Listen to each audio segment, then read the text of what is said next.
আসসালামু আলাইকুম। আজ 20শে ডিসেম্বর 2021। আমন্ত্রণ জানাচ্ছি চেঞ্জ টিভি প্রতিদিনের গল্প অনুষ্ঠানে, powered by Tiptop mart Limited. পুরো অনুষ্ঠানের উপস্থাপক হিসেবে থাকছি আমি আজহারুল ইসলাম। প্রিয় দর্শক, আজকের আয়োজনে যা যা থাকছে শুরুতেই তার এক ঝলক দেখিয়ে দিচ্ছি।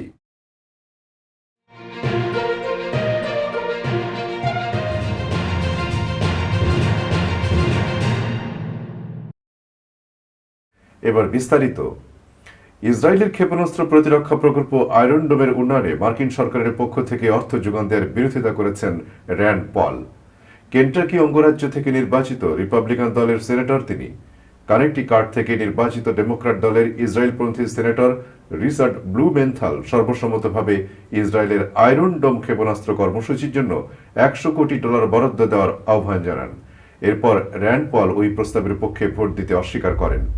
তিনি ইসরায়েলের ক্ষেপণাস্ত্র কর্মসূচির গোপন তথ্য ফাঁস করে বলেন, আমেরিকা শুধু তেল আবিবের এই ক্ষেপণাস্ত্র প্রকল্পেই $700 কোটি যোগান দিয়েছে। ব্লুমেন্থাল বারবার বলেন, ইসরায়েলের আয়রন ডোম প্রকল্প এগিয়ে নেওয়ার জন্য আইনগতভাবে অর্থনৈতিক যোগান দরকার। এ প্রসঙ্গে পল বলেন, আমি বাজেটের বাইরে কোনো ব্যয় করার বিরোধী, যদি না বাজেটের কোথাও কাটছাট করে অন্য জায়গা পূরণ করার প্রশ্ন না আসে। তিনি বলেন, আমি যা বলছি তা শুধু কোনো মতামত নয়, এটাই প্রকৃত আইন। আমি আহ্বান জানাবো প্রস্তাবিত বাজেট অনুসারে ব্যয় করা হোক। ইসরায়েলের জন্য বিগত বছরগুলোতে আমেরিকা $10,000 কোটি ব্যয় করেছে।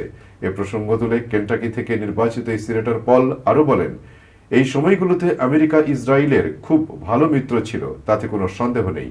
গত 4 দশকে সম্ভবত ইসরায়েলের জন্য আমেরিকা $8,000 থেকে $10,000 কোটি খরচ করেছে। মালদ্বীপের অনুরোধে 13টি সামরিক যান সে দেশকে উপহার দিচ্ছে বাংলাদেশ। দ্বীপ দেশটির সঙ্গে মিলিটারি ডিপ্লোম্যাসির অংশ হিসেবে প্রধানমন্ত্রী শেখ হাসিনার আসন্ন মালদ্বীপ সফরের সময় এই যানগুলো হস্তান্তর করা হবে।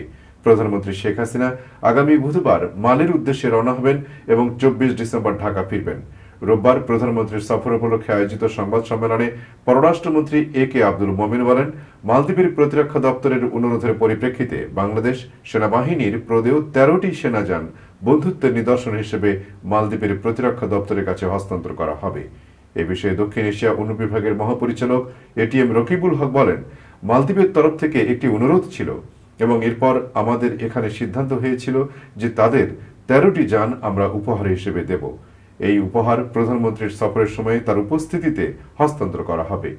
যানগুলো ডিসেম্বরের 2 ও 12 তারিখে মালদ্বীপে পৌঁছেছে জানিয়ে তিনি বলেন, বাংলাদেশের আর্মড ফোর্সেস ডিভিশন বিষয়টি দেখছে এবং মালদ্বীপের অনুরোধের পরিপ্রেক্ষিতে গাড়িগুলো তারা নির্বাচন করেছে। নির্বাচনের পরে আমরা মালদ্বীপ সরকারকে বিষয়টি জানাই এবং তখন তারা এটি নিতে আগ্রহ প্রকাশ করে। দক্ষিণ এশিয়ার মধ্যে সবচেয়ে উন্নত দেশ মালদ্বীপে অনেক বাংলাদেশি কাজ করছেন এবং আগামীতে সেখানে কাজের সম্ভাবনা বাড়বে বলে জানান পররাষ্ট্রমন্ত্রী। তিনি বলেন, কোভিড পরিস্থিতির সময়ে ওই দেশের বাজার কিছুটা শ্লথগতি ছিল, কিন্তু তাদের অর্থনীতি আবারও চাঙ্গা হচ্ছে। মালদ্বীপের 60টি দ্বীপে নতুন করে পর্যটন কেন্দ্র তৈরি হচ্ছে এবং সেখানে কাজের সম্ভাবনা তৈরি হবে। আব্দুল মোমেন বলেন, এবারের সফরে বিশেষজ্ঞ ও স্বাস্থ্যকর্মী পাঠানোর বিষয়ে সমঝোতা স্মারক সইয়ের সম্ভাবনা রয়েছে। এর আগে কিছু স্বাস্থ্যকর্মী পাঠানো হয়েছিল বলে জানান তিনি। মালদ্বীপ বাংলাদেশের কাছে বিশেষজ্ঞ এবং দক্ষ শ্রমিক চাইছে জানিয়ে পররাষ্ট্রমন্ত্রী বলেন, আমার ধারণা সেখানে বেশি বিশেষজ্ঞরা যাবে না, তবে অন্যরা যেমন ডাক্তার ও নার্স যাবে। এবারের সফরে একটি চুক্তি হবে যার মাধ্যমে ডাক্তার এবং নার্স পাঠানোর একটা সম্ভাবনা তৈরি হবে বলে জানান তিনি। প্রয়াত হলেন চীনের সবচেয়ে বয়স্ক মানুষ। শিনজিয়াং উইঘুর প্রদেশের একটি গ্রামে থাকতেন অলি মিহান সেয়েতি নামের এই বৃদ্ধা। বেইজিং এর সরকারি হিসেব মতে তার জন্ম 1886 সালের 25 জুন, অর্থাৎ তার বয়স হয়েছিল 135 বছর। 2013 সালে China association of gerontology and geriatrics চীনের সবচেয়ে বয়স্ক মানুষদের যে তালিকা প্রকাশিত করেছিল তাতে দেখা গিয়েছিল শীর্ষে রয়েছে এই মহিলার নাম। অবশেষে প্রায় 1.5 শতকের জীবন শেষে শেষ নিঃশ্বাস ত্যাগ করলেন বৃদ্ধা। কিন্তু কি করে তিনি পেলেন এই দীর্ঘ জীবন? এই বিরাট আয়ুর রহস্য কি? তার আপনজনদের বক্তব্য, সাধারণ ও সরল জীবনযাপনই এই আশ্চর্যের উৎস। তিনি সবসময় সময় মতো খাবার খেতেন, রোদে গা শুকাতেও পছন্দ করতেন। এই বয়সে নাতিপুতিদের সামলাতেন আক্লেশে, জীবনকে উপভোগ করতেন চুটিয়ে। এত বছরেও অসুখ বিসুখ সেভাবে জাঁকিয়ে বসতে পারেনি শরীরে। তার দীর্ঘায়ু হওয়ার পিছনে এই অনাড়ম্বর ও আনন্দময় জীবনযাপনকে প্রধান চাবিকাঠি বলে মনে করা হচ্ছে। সেই সাথে আলাদা করে মনে করা হচ্ছে যেখানে তিনি থাকতেন সেই জায়গার আলো জলেরও সম্ভবত কোনো ক্ষমতা রয়েছে। এই শহরের আরেক নাম দীর্ঘায়ুদের শহর। এখানে নবতিপর অর্থাৎ 90 পেরোনো অসংখ্য মানুষ বসবাস করেন, যদিও তাদের মধ্যেও নতুন নজির গড়লেন অলি মিহান সৈয়দি। এই শহরের 60 ঊর্ধ্বদের চিকিৎসা তো বটেই, বাৎসরিক শারীরিক পরীক্ষাও করা হয় সরকারি তরফে। সেই সঙ্গে মাসিক ভাতা ও অন্যান্য সুযোগ সুবিধাও দেয়া হয়। ফলে তুলনামূলকভাবে অনেকটাই স্বাচ্ছন্দ্য পান বয়স্ক মানুষরা, যা তাদের দীর্ঘায়ু হওয়ার পথকেই প্রশস্ত করেছে বলে মনে করা হচ্ছে। দর্শক, এবার নিচ্ছি ছোট্ট একটি বিরতি। ফিরছি কিছুক্ষণ পরেই, আশা করছি সঙ্গে থাকবেন আমাদের।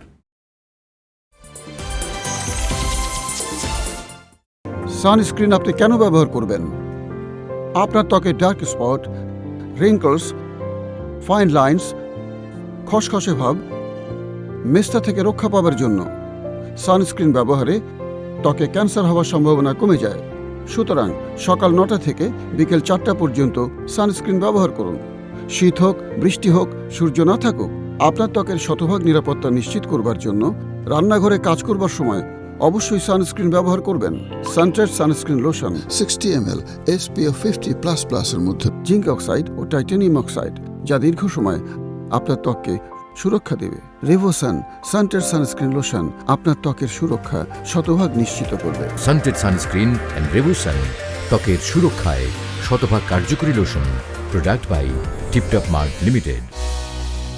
হুজাইফার দেশি পণ্য কিনে হন ধন্য, দামে কম, মানে ভালো। হুজাইফার পণ্য দেশের সেরা পণ্য। হুজাইফার পণ্যসমূহ: Huzaifa super plus detergent powder 500 gram, Huzaifa dish wash bar 125 gram, Rohan master clean মাজনি, HTC toilet cleaner 750 gram, HTC Fia hand wash, HTC hand wash refill, Fia beauty soap, HTC মশার কয়েল, হুজাইফা ভার্মিচুরি সেমাই, হুজাইফা লাচ্ছা সেমাই, হুজাইফা ব্ল্যাক টি গুঁড়া, হুজাইফা চিনি গুঁড়া চাল। ডিলারশিপ ও এক্সক্লুসিভ শোরুম নিয়ে আপনিও হতে পারেন ব্যবসায়িক জাতি গঠনের গর্বিত অংশীদার। Huzaifa toiletries and cosmetics limited, 55/A, পুরানা পল্টন, ঢাকা 1000। সেল 01911072323। দেশ বরেণ্য মুফতি, মুহাদ্দিস এবং ওলামায়ে কেরামের সার্বিক তত্ত্বাবধানে 2 যুগ ধরে হাজী সাহেবদের খেদমতে নিয়োজিত আবাবিল হজ গ্রুপ সুদীর্ঘ অভিজ্ঞতার আলোকে আমরা উন্নত সেবা দিয়ে আসছি। হারাম শরীফের অতি নিকটের থেকে হজের কার্যাবলী সম্পাদন করার সুব্যবস্থা রয়েছে। হজ ও ওমরা পালনের বিশ্বস্ত প্রতিষ্ঠান আবাবিল হজ গ্রুপ।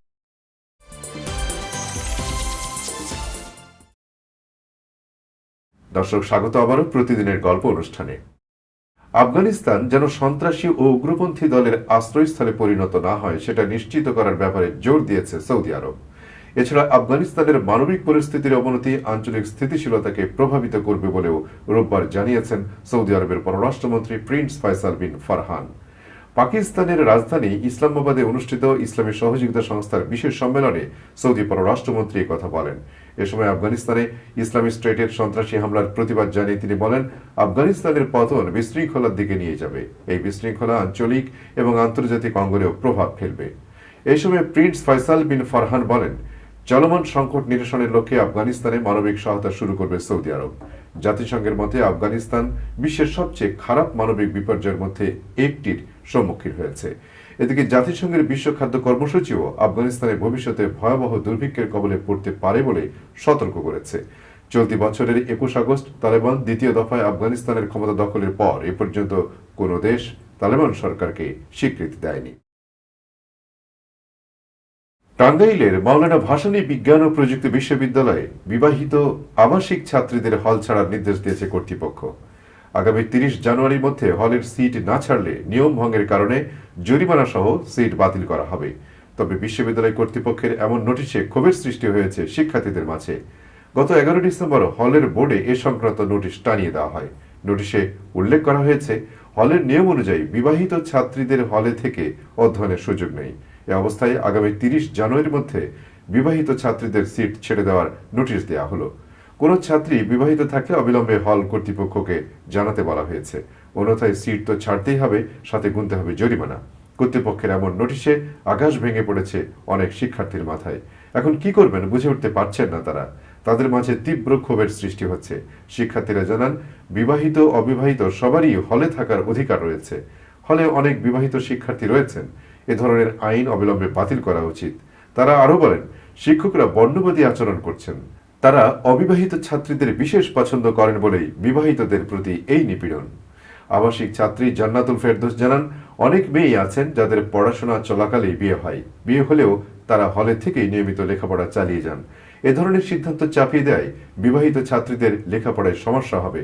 হলে নিরাপদে কম খরচে থেকে লেখাপড়া চালিয়ে যাওয়া যায়, কিন্তু বাইরে থাকতে খরচ যেমন বেশি, নিরাপত্তাটাও অনেক কম। তাই বিবাহিত ছাত্রীদের হল ছাড়ার সিদ্ধান্তটি আরেকবার ভেবে দেখা প্রয়োজন। অন্যদিকে হল কর্তৃপক্ষ জানিয়েছে, হলে সিটের জন্য এবার অনেক বেশি শিক্ষার্থী আবেদন করেছেন।